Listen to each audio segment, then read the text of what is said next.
see the ladders that will be used to remove passengers from the plane, although that has not happened as of yet. We will keep you updated on those breaking stories. In the meantime, new at 5, the Los Angeles County Sheriff's Department and the SWAT team are explaining just how they were able to peacefully end last week's 22-hour standoff with an armed woman in her 70s. The woman barricaded herself inside a Topanga Canyon mobile home park.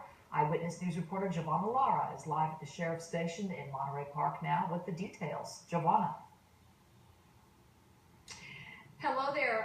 Sheriff Jim McDonnell is praising the SWAT team and all the other commanders and deputies who responded to that standoff for ending or reaching a peaceful resolution to the standoff.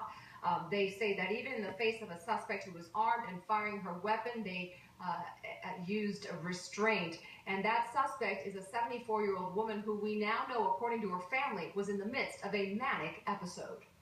It was a 22-hour standoff, a SWAT team mobilized, a crisis negotiation team on hand, full command staff plus specialized equipment all in place. And the suspect, an armed 74-year-old woman who had pointed her gun at paramedics, a neighbor, and even police, and actually opened fire 5 times. She was defiant, rambling, and resistant, and armed with a revolver.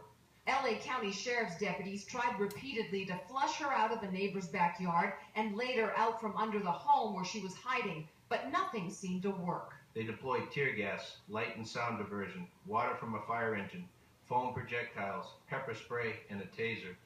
All were used, but with no effect. Authorities say it wasn't until 5 deputies agreed to risk their own lives by going into the crawl space where the woman was hiding without their tactical gear and no weapons.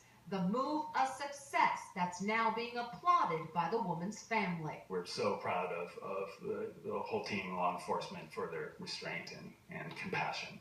It's really blew our minds.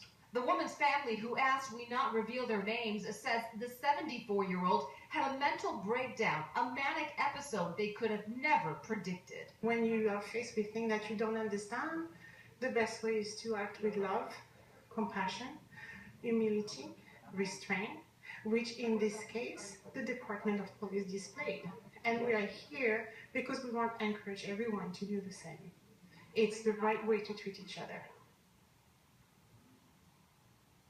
And this afternoon, the family tells us the 74-year-old had been dealing with a number of personal stressors in the days leading up to that incident, including the anniversary of the death of her mother. They say she hadn't eaten or slept for several days, but that they had not become concerned until they received a rambling email from her the night before the standoff. They say she's never had any history of mental illness or any other manic episodes, that this was the first time for her.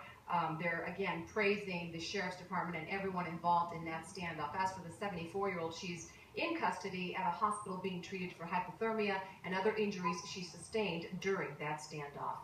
We're live in Monterey Park. Giovanna Lara, ABC 7 Eyewitness News. Okay, thank you, Giovanna. New at 5, troubling new information from the IRS.